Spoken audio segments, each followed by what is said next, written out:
सुर्खियों में। नमस्कार श्रोताओं, प्रादेशिक समाचार एकांश आकाशवाणी भोपाल के कार्यक्रम प्रदेश की सुर्खियों में आपका स्वागत है। मैं हूं अभिषेक कटियार। श्रोताओं, इस कार्यक्रम में हम उन विषयों पर चर्चा करते हैं जो पूरे प्रदेश और देश की सुर्खियों में रहते हैं। और इस सप्ताह की सुर्खियों का विषय है भारत रूस संबंध और हाल ही में रूस के राष्ट्रपति व्लादिमीर पुतिन की भारत यात्रा। इस महत्वपूर्ण विषय पर चर्चा करने के लिए हमारे साथ स्टूडियो में मौजूद हैं institute of excellence in higher education Bhopal से प्रोफेसर सोनम गोयल और लेखक एवं प्राध्यापक श्री ब्रह्मदीप अलूने जी। आप दोनों का ही हमारे इस कार्यक्रम में हार्दिक स्वागत है। भारत रूस संबंधों की यदि हम बात करें तो ऐतिहासिक रूप से भारत और रूस के बीच वार्षिक शिखर सम्मेलन द्विपक्षीय संबंधों के लिए मील का पत्थर साबित होते रहे हैं। ये मुलाकातें न केवल समझौतों को अंतिम रूप देती हैं बल्कि भविष्य की साझेदारी की दिशा भी तय करती हैं। राष्ट्रपति पुतिन की इस हालिया भारत यात्रा को आप भारत रूस संबंधों के संदर्भ में कितना महत्वपूर्ण मानते हैं सर? कटियार जी, से बहुत महत्वपूर्ण यात्रा है, इसलिए भी क्योंकि भारत और रूस के बहुत ऐतिहासिक संबंध है, इसलिए भी क्योंकि यह जो यात्रा है ये ऐसे समय हुई है जबकि रूस और यूक्रेन का युद्ध चल रहा है। उसके बाद पहली बार पुतिन भारत आए, ऑपरेशन सिंदूर के बाद पुतिन भारत आए। और सबसे बड़ी बात है कि ट्रंप की जो टैरिफ नीतियां हैं उसका सामना जब भारत कर रहा है उस दौर में पुतिन भारत आए जी। तो इन तीनों दृष्टिकोणों से पूरी दुनिया की नजर थी भारत पर, इसलिए कि क्या पुतिन के साथ भारत के समझौते होंगे। निश्चित तौर पर मोदी जी पर भी दबाव डालने की कोशिश थी और पुतिन पर भी दबाव डालने की कोशिश थी, लेकिन इन सब के बावजूद दोनों जो राष्ट्राध्यक्ष हैं उन्होंने तमाम दबाव को दरकिनार करके राष्ट्र हितों को सर्वोपरि रखा। इसके साथ ही साथ इस बात का भी ध्यान रखा भारत ने कि रणनीतिक स्वायत्तता बहुत महत्वपूर्ण होती है। हम राष्ट्रहित के अनुसार अपने फैसले लेंगे। यदि हमें हथियार खरीदना हुआ तो हम रसिया से खरीदेंगे, यदि हमारे देश को फायदा हो रहा है तो हम तेल कम भाव में खरीदेंगे। और पुतिन ने भी सहमति जताई जी। ये जो समूची यात्रा है इस पर यूरोप का नजरिया भी यह था कि यूक्रेन को लेकर भारत को रूस पर दबाव डालना चाहिए और मोदी जी ने ऐसा कहा। मोदी जी ने कहा कि आप युद्ध को रोकिए क्योंकि ये दौर शांति का है। तो एक तो यूरोप का ये विचार कि भारत के कहने पर पुतिन युद्ध रोक देंगे गलत विचार है, क्योंकि इस युद्ध में यूरोप शामिल है, इस युद्ध में अमेरिका शामिल है। दूसरी बात यह भी है जो भारत की दृष्टि से बहुत महत्वपूर्ण समझी जानी चाहिए कि जो चीन और रूस की जो भागीदारी बढ़ रही है उससे भारत भी आशंकित है और यह भी लगता है कि क्या चीन कठिन समय में भारत का साथ देगा। लेकिन यह जो यात्रा है इसके ठीक एक दिन पहले रसिया से एक बयान आया था जिसमें कहा गया था कि चीन से हमारे संबंध सीमा पार तक के हैं, मतलब बहुत मजबूत संबंध है रूस और चीन के, लेकिन भारत भी जितना आगे बढ़ सकता हम स्वागत करेंगे। तो जो रूस है वो भी चीन को हावी होने देना नहीं चाहता, वो नहीं चाहता कि दूसरे नंबर पर चला जाए। पहले नंबर पर अमेरिका है, मतलब रूस अपनी पहचान बनाए रखना चाहता है, तो वो रूस भारत को विकल्प के तौर पर देखता है, चीन के विकल्प के तौर पर। तो इस प्रकार से इस यात्रा पर दुनिया भर की नजर थी। भारत ने बहुत अच्छा संदेश दिया। सबसे बड़ी बात है कि प्रधानमंत्री मोदी जी वहां एयरपोर्ट तक गए, रेड कारपेट बिछाकर स्वागत किया और हमने ट्रंप को संदेश दिया कि हम डरते नहीं है, पुतिन हमारा दोस्त है, दोस्त थे और दोस्त रहेंगे और साथ ही साथ हम अपने राष्ट्रीय हित है उससे समझौते नहीं करेंगे। यदि रूस और भारत की सामरिक भागीदारी है, आर्थिक भागीदारी है तो वो बढ़ेगी, वो कम होने वाली नहीं है। कटियार जी, बिल्कुल ठीक कहा सर आपने। भारत और रशिया के संबंध की यदि हम बात करें तो लंबे समय से हमारे संबंध बने हुए हैं। ये 23वां वार्षिक शिखर सम्मेलन था जो अपने आप में ये बताता है कि दोनों देश लगातार उच्च स्तरीय बातचीत के माध्यम से अपने संबंधों को प्राथमिकता देते रहे हैं। इस तरह की जो निरंतरता है वो हमारी इस साझेदारी की स्थिरता को भी दर्शाती है। तो इस यात्रा के दौरान 23वें भारत रूस वार्षिक शिखर सम्मेलन का एक सबसे बड़ा सकारात्मक संदेश आप क्या मानती हैं मैम? जैसे कि अलूने सर ने कहा, मुझे लगता है कि ऐतिहासिक जो दोस्ती और एक साझेदारी भारत और रूस की रही है, खासकर के जब से भारत आज़ाद हुआ और उसके बाद उसके ऊपर एक दबाव था कि वो दोनों बड़े गुटों में से किसी एक गुट को चुने। उसमें मुझे लगता है कि रूस ने भी अपनी दोस्ती जो है उसको काफ़ी निभाया है। जिस तरह के आर्थिक और सैन्य क्षमताओं में बढ़ोतरी के लिए उसने हमेशा भारत का साथ दिया है। तो इस बार सकारात्मक संदेश मुझे लगता है कि कई स्तरों पर है। जैसे पहला स्तर, जैसे सर ने भी मेंशन किया कि कहीं ना कहीं वैश्विक जो एक भू राजनीतिक दबाव भारत के ऊपर बनाया जा रहा था, चाहे वो टैरिफ की नीति से था या फिर वो यूरोपियन यूनियन के द्वारा या नाटो के द्वारा जो किया जा रहा था, उसको कहीं ना कहीं दोनों ने ही इस चीज को मुझे लगता है कि उस दबाव को कम किया है और विश्व में कहीं ना कहीं इस चीज को स्थापित किया है कि भारत आज भी, भले ही कितने भी दबाव उसके ऊपर बनाए जाएं, आर्थिक हो, सैन्य हो या फिर राजनीतिक भी हो सकते हैं, लेकिन आज भी उस 1947 की तरह भारत आज भी अपने दम पर खड़ा है और अपनी राजनीति, अपनी जो विकास की नीति है उसको आगे बढ़ाने के लिए उसे अगर रूस की दोस्ती को फिर से कायम करना है, चीन से वार्ता करनी है, तो वो करने में सक्षम है और उसके लिए उसे किसी का भी एहसानमंद होने की जरूरत नहीं है। साथ ही में मैं इसमें ऐड करना चाहूंगी कि इसी के तहत जो प्रोग्राम 2030 का जो एक मिशन पिछले साल वार्षिक सम्मेलन हुआ था उसके तहत तय किया गया था, उसमें भी मुझे लगता है कि एक पड़ाव इस वार्षिक जो शिखर हुआ है उससे भी उसमें एक मजबूती आई है, जिसमें ना सिर्फ ऊर्जा, ना सिर्फ सैन्य क्षमता, लेकिन कृषि, रोजगार, कई सारे ऐसे मुद्दों पर जो है हमारे समझौते हुए हैं, उनने समझौते हुए हैं। तो मुझे लगता है कि ये सकारात्मक संदेश पूरे देश के लिए है कि शांति ही आगे की पहल है। युद्ध या हिंसा से आप किसी को दबा नहीं सकते हैं, आप किसी के ऊपर दबाव नहीं बना सकते हैं, और भारत इसकी पहल पहले भी करता आया है और आज भी शायद वो इस संदेश को लेकर विश्व में अपनी जगह को स्थापित कर रहा है।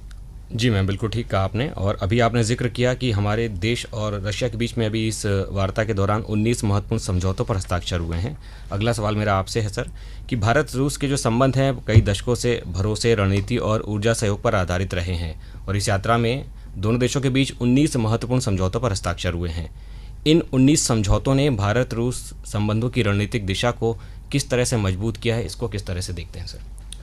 तो कटियार साहब, बहुत दिलचस्प सवाल है आपका। अभी तक दुनिया यह जानती है कि भारत और रसिया के रक्षा संबंध है, सामरिक संबंध है, और दुनिया की नजरें थी कि क्या हम S-500 को लेकर सौदा करेंगे या सुखोई जो अत्याधुनिक विमान उनको लेकर समझौता करेंगे, लेकिन नहीं, इस बार हमने ऐसी कोई बात हमारे यहाँ पर हुई ही नहीं। हमने दुनिया को संदेश दिया कि यदि व्यापार करना है तो ऐसा नहीं है कि हम अमेरिका से ही व्यापार करें, हम यूरोप से ही व्यापार करें, हम यूरेशिया से भी व्यापार कर सकते हैं। और खासकर जो रूस के साथ के जो अन्य राष्ट्र हैं, आर्मेनिया को लेकर बात हुई, बेलारूस को लेकर बात हुई, तो ये बहुत अच्छा संदेश है। अब इन 19 समझौतों में देखिए बड़े महत्वपूर्ण समझौते हैं। हमने देखा है कि जो रूस और यूक्रेन का युद्ध शुरू हुआ, उसके बाद से यूक्रेन पढ़ने वाले बहुत सारे मेडिकल स्टूडेंट भारत आए, उनकी पढ़ाई प्रभावित हुई।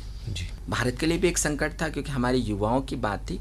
तो अब चूंकि देखिए रूस में एक स्थिरता है, पुतिन 25 सालों से सत्ता में, और वो स्थिरता जो है वो प्रभावित नहीं होती है। जैसे बाइडेन गए, ट्रम्प आए, तो एक संकट होता है कि किसकी नीतियां क्या होगी, लेकिन पुतिन की नीतियां बदस्तूर जारी है भारत के पक्ष में। अब मेडिकल स्टूडेंट यदि वहां पर पढ़ते हैं, ज्यादा से ज्यादा जाते हैं रूस, तो पहले तो रूस का भी फायदा है। यूक्रेन जाने वाले हमारे विद्यार्थी कहाँ पर जाएंगे? रूस जाएंगे। लेकिन हमारे जो विद्यार्थी रूस जाएंगे, चाहे तकनीक के लिए हो, चाहे मेडिकल के लिए हो, तो उसमें वो अंतरिक्ष विज्ञान का जो दुनिया का एक पावर है रसिया, उसका फायदा हमारे विद्यार्थियों को मिलेगा। मेडिकल के तौर पे भी आप देखिएगा कि जो अत्याधुनिक खोजें होती है, अधिकांश जो रिसर्च होता है, बहुत ही अच्छा रिसर्च, वो कहाँ से आता है? रसिया से आता है। तो ऐसे में उनको लाभ मिलेगा। अब दूसरी बात जो सबसे महत्वपूर्ण, एक समझौता हुआ हमारा कि आर्कटिक को लेकर एक हमारा समझौता हुआ है। देखिए, हिंद महासागर से आप आर्कटिक जाते हैं। आर्कटिक एक छोटा सा महासागर है जो अफ्रीका से लगा, यूरोप से लगा, एशिया से छोटा सा है, वो जो पूरा इलाका। अब हम हजारों किलोमीटर की दूरी कम हो जाएगी यूरोप जाने में हमको, और न केवल हमारा यूरेशिया का व्यापार क्लियर होगा, लेकिन उसके साथ साथ एक फायदा और होगा। यूरोप बहुत ठंडा है, मतलब जो रूस के इलाके हैं, काकेशस से लेके जो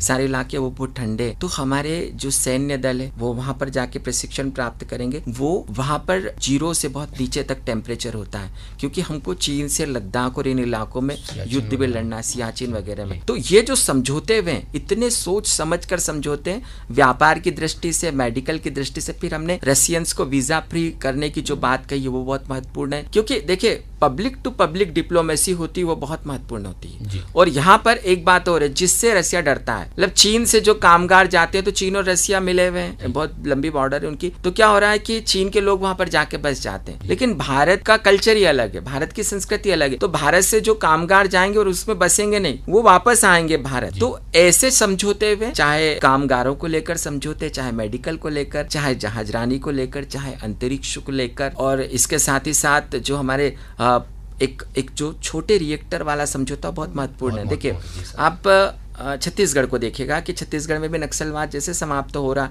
लगभग हो गया है। वहां पर बिजली के खंभों को सबसे ज्यादा टारगेट करते थे नक्सली। उत्तर पूर्व में भी ये चुनौतियां हैं, बिजली के खंभों को उड़ा देंगे या आंधी तूफान चलेगा तो बिजली के खंभे गिर जाएंगे। अब क्या होता है कि जब छोटे परमाणु रिएक्टर होते हैं वो बरसों तक चलते हैं, और ऐसे जो दूरस्थ इलाके वहां पर यदि वो स्थापित होते हैं तो उसका फायदा होगा कि बिजली की समस्या, आंतरिक सुरक्षा जैसी जो चुनौतियां सामने आती है, उससे हम निपटने में कामयाब हो जाएंगे। तो ये जो 19 समझौते हैं, इसमें एक महत्वपूर्ण समझौता और है जिसकी चर्चा बार बार करना चाहिए। देखिए, ट्रंप ने हमारे टेक्सटाइल मार्केट को टारगेट किया, अब हमने बहुत ही कूटनीतिक दृष्टि से बहुत दूरदर्शिता का परिचय दिया। अब हमने छोटे छोटे देशों को देखा है कि उस टेक्सटाइल के मार्केट को हम अपने कपड़ा व्यापारी कहाँ पर जाएंगे। अब हमारे मार्केट जो खुल रहा है, मुक्त बाजार को लेकर बात हुई, अब हमारे जो व्यापारी हो आर्मेनिया जाएंगे, बेलारूस जाएंगे, अब कजाकिस्तान जाएंगे, किर्गिस्तान जाएंगे, रसिया जाएंगे। तो इससे जो टेक्सटाइल वाला मार्केट है वो मार्केट भी मजबूत होगा। तो जो 19 समझौते हैं ये अलग अलग क्षेत्रों के समझौते हैं और इसका फायदा हमारे व्यापारियों को मिलेगा। और जो एक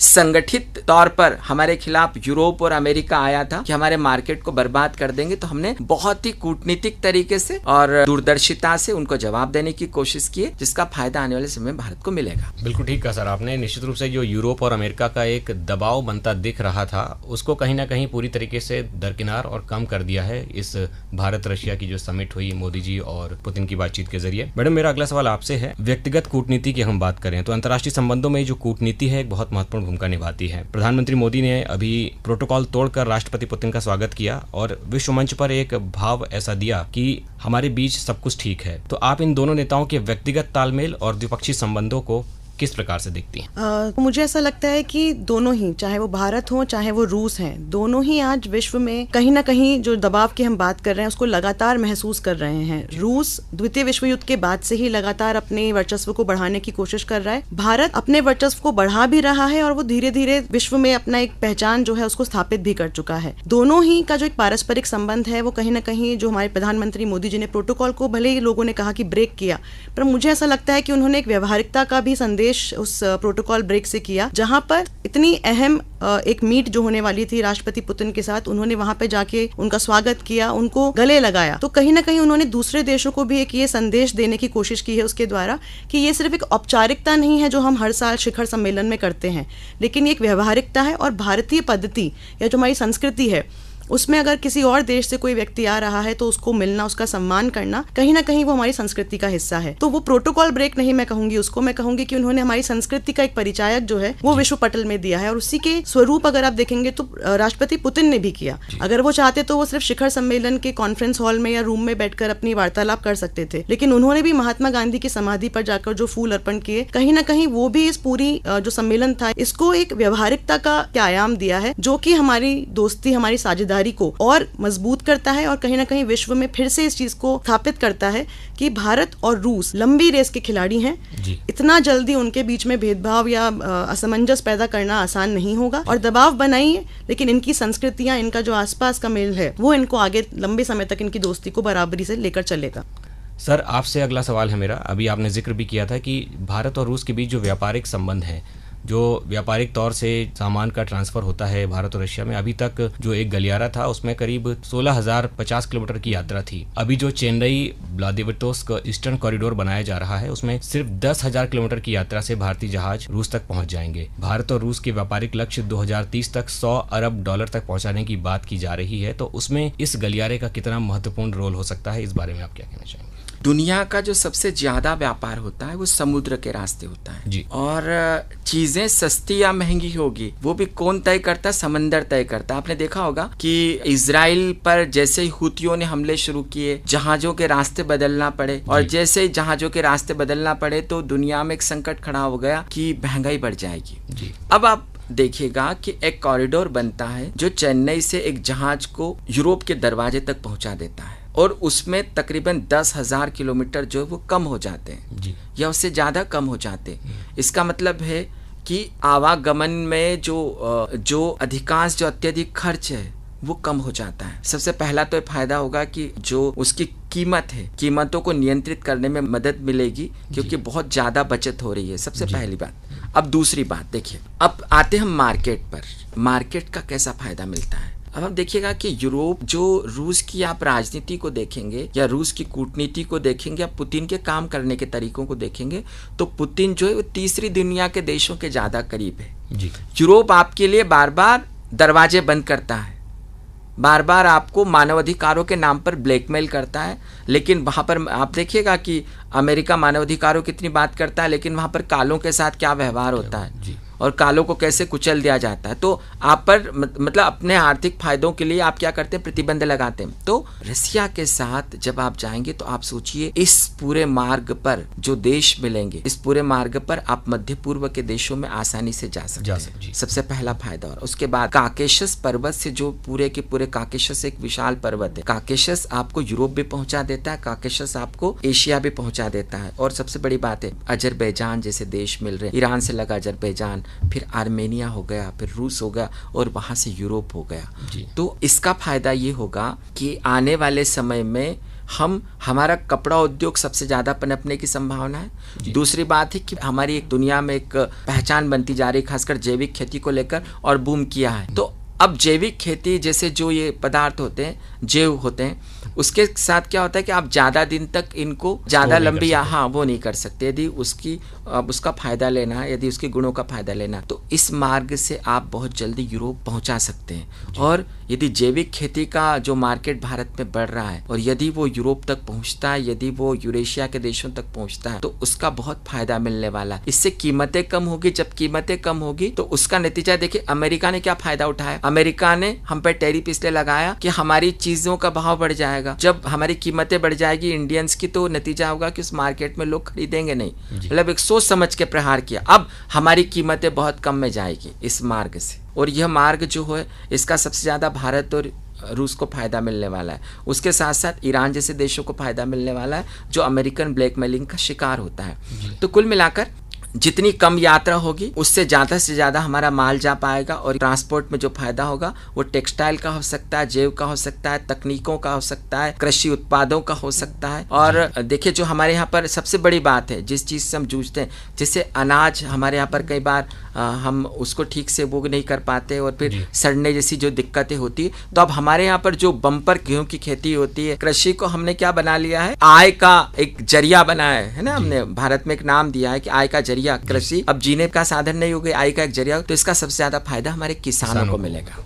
जी बिल्कुल ठीक कहा सर आपने। मेरा अगला सवाल उसी मुद्दे पर था भी। भारत की जो खाद्य सुरक्षा एजेंसी है, food safety standard authority of India, और रूस की उपभोक्ता सुरक्षा एजेंसी के बीच खाद्य सुरक्षा पर भी एक समझौता हुआ है। इससे दोनों देशों के उपभोक्ताओं के स्वास्थ्य को भी मजबूती मिलेगी, ऐसा कहा जा रहा है। तो फूड सेफ्टी का यह सहयोग भारत के खाद्य निर्यात आयात को किस तरह से प्रभावित करेगा, इसमें थोड़ा सा प्रकाश डालिए। जी देखिए, जो फूड सिक्योरिटी है उसको लेकर रूस की भी एक अपना ऑफिशियल जो उनका वो है, और भारत का भी होता है। अब फूड सिक्योरिटी के साथ एक बड़ी समस्या होती है। क्या होता है कि हमने यहाँ से डिब्बा पैक हमारा खाना जाता है, मान लीजिए हमने यूरोप भेजा, ठीक है, तो उन पर बहुत सारे प्रतिबंध लग जाते हैं समय के साथ। यूरोप और ये उसका दुरुपयोग करते हैं। तो सबसे पहली बात है कि अब रूस और भारत के बीच एक ऐसा विश्वास पनपने वाला है जिनके बीच ऐसी समस्याएं नहीं आएगी। सबसे बड़ा तो फूड सिक्योरिटी का है। उसके साथ ही साथ फूड सिक्योरिटी में दूसरा है कि बहुत सारे जो बीज हैं, बीजों का डेवलपमेंट जो दोनों देश मिलकर कर सकते हैं, तो उसमें फूड सिक्योरिटी में फायदा मिल सकता है। तीसरा फायदा मिल सकता है कि हमारी जो हरी हरी सब्जियां हैं, हरी हरी सब्जियों को हम यूरोप पहुंचा सकते हैं। और सबसे बड़ी बात है, देखिए, जिस पर हमारी नजर है, रूस में बहुत सारे से खाली स्थान है जिसका फायदा उठाया चीन ने। बहुत सारे से मैदान है जहाँ पर मतलब आप सोच लीजिए कि इंसान नहीं मिलेंगे, लेकिन आप गायों को वहां पर चरा जरूर सकते हैं, किलोमीटर किलोमीटर। तो आने वाले समय में भारत की नजर है रूस के उन खाली स्थानों पर जहां पर हम जो है सब्जियों को उगा सक, वहां से भारतीय सब्जियों को हम आसानी से दूसरे देशों में भेज सकते हैं। तो ये सब जो दोनों है फूड सिक्योरिटी का, ये भारत और रूस के सहयोग से आने वाले समय में एक नए तरीके से दुनिया के सामने आने वाला है। बिल्कुल ठीक कहा सर आपने। मेरा अगला सवाल मैडम आपसे है, भारत और रूस के नागरिकों के लिए 30 दिन का मुफ्त ई टूरिस्ट वीजा देने की घोषणा की है, जिसका भी सर ने भी जिक्र किया था। ये कदम भारत में रूसी पर्यटकों की संख्या को बढ़ाकर और रूस में भारत के पर्यटकों की संख्या को बढ़ाकर पर्यटन उद्योग को किस तरीके से सकारात्मक रूप से प्रभावित करेगा? जैसे सर आपने कहा कि 30 दिन का वीज़ा जो है वो बेसिकली मुफ्त में, चाहे वो आप ग्रुप में आते हैं या फिर आप अकेले आते हैं, तो वो भारत की पहल है। प्रधानमंत्री मोदी जी ने उसकी घोषणा की थी अपने इस शिखर सम्मेलन में। उसका एक बहुत ही सकारात्मक प्रभाव जो है वो हमारे पर्यटन पर रहेगा। और हम ये जानते हैं कि जो उनका अभिभाषण रहा था, उसमें प्रधानमंत्री ने मेंशन भी किया था कि किस प्रकार से क्लामिकिया के जो बौद्ध फोरम इंटरनेशनल जहाँ पर अवशेष रखे गए हैं भगवान बुद्ध के, उसके दर्शन करने कई लाखों की संख्या में लोग और तीर्थ जो यात्री हैं वो वहाँ पहुंचे थे। उसी के संदर्भ में उन्होंने पुतिन जी के सामने मेंशन भी किया था कि किस प्रकार से भारत में भी कई सारे ऐसे पर्यटन स्थल हैं जिसका विश्व में नाम है और जिनके लिए रूस से भी आने वाली जो टूरिस्ट हैं वो काफी लाभान्वित होंगे उन चीजों से। तो मुझे लगता है कि पहला सकारात्मक तो उसमें ये रहेगा कि हमारा आपसी जो सांस्कृतिक आदान प्रदान है, हमारे कल्चर का जो एक दूसरे के साथ जुड़ाव है, उसमें हमारी बढ़ोतरी होगी। क्योंकि जैसा कि सर ने भी मेंशन किया, मैं भी इस चीज को मानती हूँ कि जितना जुड़ाव सांस्कृतिक और मतलब आपसी समझ में भारत, रूस और जनरली दक्षिण एशिया के देशों में है, उतना शायद हम यूरोप या अमेरिका से उतना प्रभावित नहीं हो पाते हैं। तो कहीं ना कहीं ये वीज़ा फ्री की जो पॉलिसी है ये हमारे सांस्कृतिक आदान प्रदान को बढ़ाएगी। उसके अलावा जो एक people to people connect diplomacy की बात जो अपने अभिभाषण में प्रधानमंत्री ने भी कही थी, मुझे लगता है ये भी एक सकारात्मक रूप है जहाँ पर हम उनके देश की अच्छी और व्यवस्थित चीज़ों को समझेंगे जिन्हें हम अपने देश में लागू कर सकते हैं, और कहीं ना कहीं वो भी हमारे यहाँ पर आकर, इतना विशाल, इतनी विविधताओं का देश है हमारा, उस देश में इतनी शांति के साथ इतनी सारी चीज़ों का होना और उन चीज़ों से हम अपने देश को विकास की तरफ लेकर जा रहे हैं, ये अपने आप में एक मिसाल है जो कि रूसी पर्यटक हमारे यहाँ से लेकर रूस लेकर जा सकते हैं। तो मुझे लगता है कि दो तो चीज़ें ये डेफिनेटली यहाँ पर इसमें इम्प्रूवमेंट आएगा। लेकिन जैसे पर्यटन बढ़ता है तो हम ये जानते हैं कि रोज़गार, इंफ्रास्ट्रक्चर का जो एक विकास है, वो सारी चीज़ें उसके साथ साथ ही जो है वो बढ़ती चली जाएंगी। तो कहीं ना कहीं सिर्फ पर्यटन नहीं बढ़ेगा, पर्यटन से दोनों देशों के जो समझौते हैं और दोस्ती हैं, अगेन मैं उस पर फिर से जोर देना चाहूँगी कि उसमें बढ़ोतरी होगी, और साथ ही साथ में विकास जो हम चाह रहे हैं, जिस तरह का विकास हम चाह रहे हैं, उसमें भी मुझे लगता है कि काफ़ी अच्छा समय हम आगे देखने को मिलेगा अगर ये नीति हमारी लागू हो जाती है। साहब, इसमें एक छोटी सी चीज़ और देखिए, रूस में इस्लाम धर्म के अनुयायी रहते हैं, ईसाई धर्म के रहते हैं, बौद्ध रहते हैं और यहूदी रहते हैं जी। ये मुख्य तौर पर वहाँ पर रहते हैं विभिन्न इलाकों में। बौद्ध धर्म के जो है दुनिया नहीं जानती कि बौद्ध धर्म बड़ा विशाल, रसिया के कई इलाकों में रहते हैं, मंगोलिया से लगे हुए इलाके। तो बौद्ध धर्म के हमारे यहाँ पर बहुत धर्म स्थल है, मतलब आप समझ लीजिए कि इसका सबसे ज़्यादा फायदा बिहार के इलाकों को मिलने वाला है। जो बौद्ध धर्म के रसिया के लोग आएंगे वो डेफिनेटली बिहार आएंगे।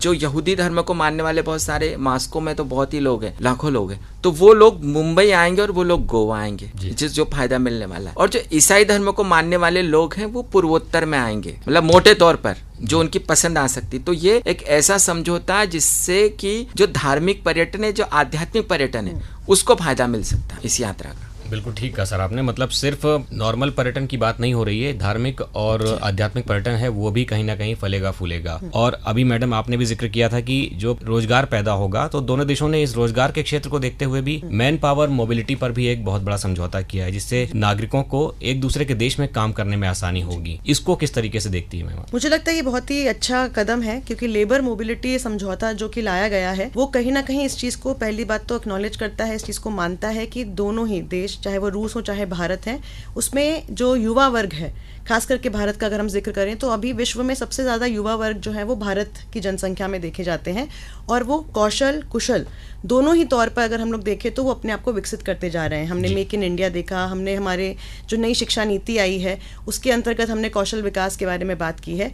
तो अगर इस तरह का जो अग्रीमेंट, जो समझौता हुआ है, उससे हमारे कामगार जो हैं उनको रशिया जाकर काम करने का मौका मिलेगा। अगर मैं उल्लेख कर सकूं तो ये मेंशन किया गया था टेलीग्राफ में कि किस प्रकार से इस दशक के अंत तक 3 लाख के आसपास रोजगार के अवसर जो हैं वो रूस में भारतीयों के लिए पैदा हो सकते हैं अलग अलग क्षेत्रों में। जैसे हमने कहा, कृषि है, फार्मा है, दवाइयाँ हैं, मेडिसिन का पूरा जो है तकनीकी सुधार है, शिक्षा है, अलग अलग क्षेत्रों में इस तरह के रोजगार के अवसर जो हैं वो भारतीयों के लिए वहाँ पर खुल सकते हैं। तो इस समझौते से कहीं ना कहीं हमारा जो एक पलायन, या आप कह सकते हैं कि एक रुझान जो पहले अमेरिका और यूरोप की तरफ हो रहा था, उसको हम शायद फिर से अपने ही एक एशियन, पैन एशियन फिनोमिनन में जो है हम लोग देख सकते हैं, जहाँ पर भारतीय शिक्षक, भारतीय युवा जो विद्यार्थी हैं, उनके लिए एक रोजगार का और उनके लिए एक आगे बढ़ने का तरीका जो है वो वहाँ पे रशिया में वो लोग खोज सकते हैं।